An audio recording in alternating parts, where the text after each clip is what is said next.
নমস্কার। আজ আমরা কলকাতার দুর্গাপুজোর এক অসাধারণ অভিজ্ঞতার গভীরে যাব। আমাদের হাতে একটা বেশ ইন্টারেস্টিং বর্ণনা আছে, কলকাতার দুর্গাপুজো, আলো ও ভক্তির পথে যাত্রা। চলুন এই বর্ণনাটা ধরে উৎসবের আসল ফ্লেভারটা, মানে আলো আর ভক্তির সেই অনুভূতিটা একটু বোঝার চেষ্টা করি। গল্পটা শুরু হচ্ছে মহাষষ্ঠীর সন্ধ্যায়। কলকাতার বাতাসে পুজো পুজো গন্ধ, মানে ওই ঢাকের প্রথম বোল, শিউলি ফুলের গন্ধ, শাঁখের আওয়াজ, সব মিলিয়ে একটা দারুণ ব্যাপার। লেখকের বর্ণনায় রাস্তাঘাট আলোয় ঝলমল করছে, ব্যানার উঠছে, মানুষের মনে একটা একটা উত্তেজনা। এই পরিবেশটা দিয়ে শুরু করা যাক, কি বলেন? একদম। ওই ষষ্ঠীর বিকেল বা সন্ধে থেকেই তো আসল আমেজটা শুরু হয়। ঠিক ওই সময়টাতেই মনে হয়, হ্যাঁ, পুজো এসে গেছে। আর এই বর্ণনার কেন্দ্রে আছে দুই বন্ধু, অনন্যা আর অর্জুন। ওরা কলেজের বন্ধু, কিন্তু ছোটবেলা থেকেই একসঙ্গে প্যান্ডেল হপিং করে। মানে প্রতি বছর ওরা শহরটাকে যেন নতুন করে দেখে এই পুজোর মধ্যে দিয়ে। এই ব্যাপারটা বেশ ইন্টারেস্টিং, পুজোর সময় শহরটাকে আবিষ্কার করা। তো আমাদের আজকের লক্ষ্য হলো এই জার্নির মধ্যে দিয়ে দুর্গাপূজার আসল নির্যাসটা ধরা। এটা কি শুধুই একটা উৎসব, নাকি তার থেকেও বেশি কিছু, একটা একটা ইমোশন? এই উৎসব থেকে পাওয়া তথ্যগুলো একটু খুঁটিয়ে দেখব আমরা। আচ্ছা, অনন্যা আর অর্জুনের যাত্রাটা শুরু হলো কোত্থেকে? ওরা শুরু করেছিল কুমারটুলি দিয়ে, যেখানে মাটির মূর্তিগুলো ধীরে ধীরে জীবন্ত হয়ে উঠছে। বর্ণনায় যেভাবে বলা হয়েছে, শিল্পীর ছোঁয়ায় দেবীর চোখ, মুখের হাসি, মনে হয় যেন সত্যি প্রাণ প্রতিষ্ঠা হচ্ছে। ঠিক।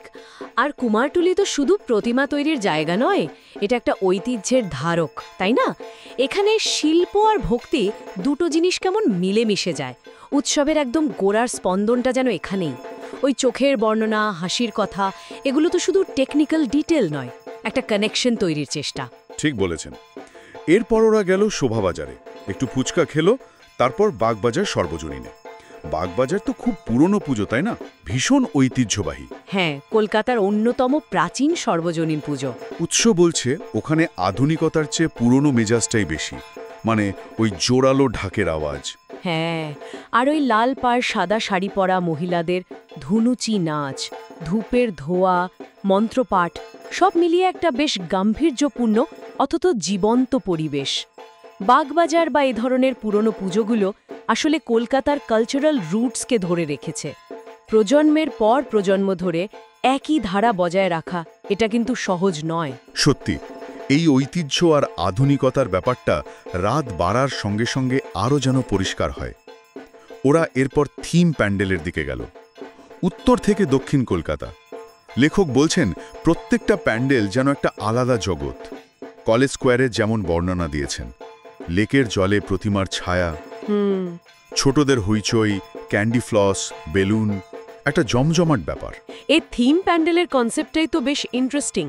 মানে সময়ের সঙ্গে সঙ্গে পুজোর এক্সপ্রেশন কিভাবে বদলেছে, এটা তার একটা দারুণ উদাহরণ। এখানে শুধু পুজো নয়, ক্রিয়েটিভিটি, ইনোভেশন, এগুলোরও একটা সেলিব্রেশন হচ্ছে। বর্ণনায় আরও উদাহরণ আছে। সন্তোষ মিত্র স্কোয়ারে নাকি বিশাল এক প্রাসাদের মতো প্যান্ডেল হয়েছিল। হ্যাঁ, এরকম তো প্রতি বছরই কিছু না কিছু চমক থাকে। ভেতরে ঝাড়বাতির আলো, চোখ ধাঁধিয়ে যাওয়ার মতো। আবার একডালিয়া এভারগ্রিনে রামায়ণের গল্প বলা হয়েছিল, লাইটিং দিয়ে ভাবা যায়। আর এই থিমগুলো কিন্তু শুধু জাস্ট একটা চমক নয়, অনেক সময় এর একটা ডিপার মিনিং থাকে। হয়তো কোনো পৌরাণিক গল্পকে নতুন করে বলা বা কোনো সোশ্যাল মেসেজ দেয়া। তাতে কি হয়, যারা দেখতে আসছেন তারা শুধু ঠাকুর দেখে চলে গেলেন না, একটা ভাবনাও হয়তো নিয়ে গেলেন। পুজোটা আরও মিনিংফুল হয়ে ওঠে। কিন্তু এই বর্ণনার সবচেয়ে হাইলাইটের অংশ মনে হলো দেশপ্রিয় পার্কের অভিজ্ঞতাটা। সেখানে নাকি একটা বিশাল দুর্গা প্রতিমা ছিল। লেখক যেভাবে বলছেন, মনে হচ্ছে দেবীর 10 হাত পুরো শহরটাকে আগলে রেখেছে। হ্যাঁ, ওই বর্ণনাটা খুব পাওয়ারফুল। ওই বিশালতা আর তাকে ঘিরে মানুষের ঢল, এটা কিন্তু শুধু একটা মূর্তি দেখা নয়, এটা একটা কালেকটিভ এক্সপিরিয়েন্সের মতো। একটা শিল্প বা একটা ভাবনা কিভাবে এত মানুষকে একসঙ্গে টানতে পারে, তাদের মধ্যে একটা সংযোগ তৈরি করতে পারে। দেশপ্রিয় পার্কের এই ঘটনাটা সেটার একটা ভালো উদাহরণ। ঠিক। উৎস বলছে কেউ ফিসফিস করে প্রার্থনা করছে, কেউ মুগ্ধ হয়ে দেখছে, কেউ ছবি তুলছে। নানান মানুষ, নানান এক্সপ্রেশন, কিন্তু ফোকাস একটাই। একদম।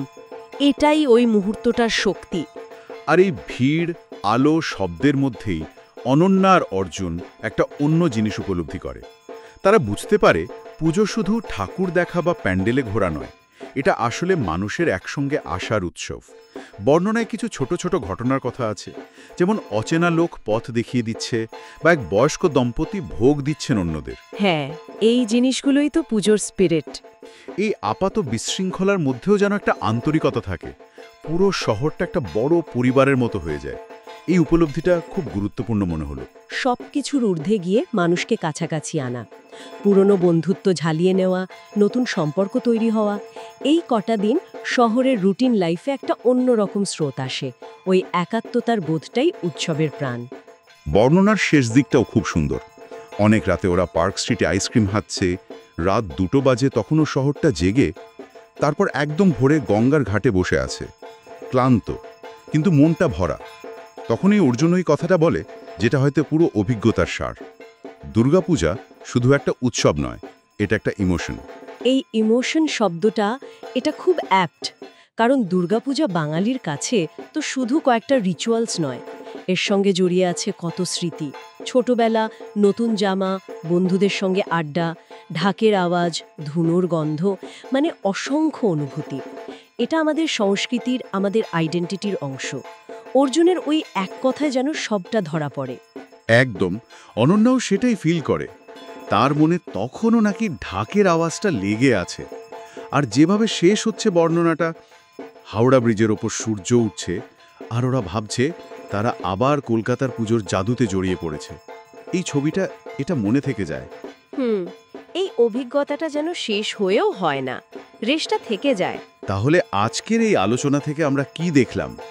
একটা ব্যক্তিগত বর্ণনার মধ্যে দিয়ে কলকাতার দুর্গাপূজার কতগুলো স্তর ফুটে উঠল। কুমারটুলির ওই শান্ত সৃষ্টিশীলতা থেকে বাগবাজারের হইচই, ঐতিহ্যের উদযাপন। আবার থিম প্যান্ডেলের নতুনত্ব, বৈচিত্র্য, দেশপ্রিয় পার্কের ওই বিশালতা।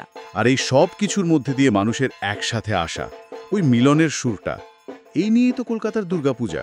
আর মূল কথাটা বোধহয় এটাই, যে এটা শুধু ধর্মীয় বা সামাজিক উৎসব নয়, এটা সত্যি একটা গভীর আবেগ, একটা অনুভূতি যা কলকাতাকে, তার মানুষকে একটা সুতোয় বাঁধে, অন্তত এই কটা দিনের জন্য। একদম। আর উৎস যেমন বলছে, এই পুজোর জাদুটা একটা গল্পের মতো মনে থেকে যায়।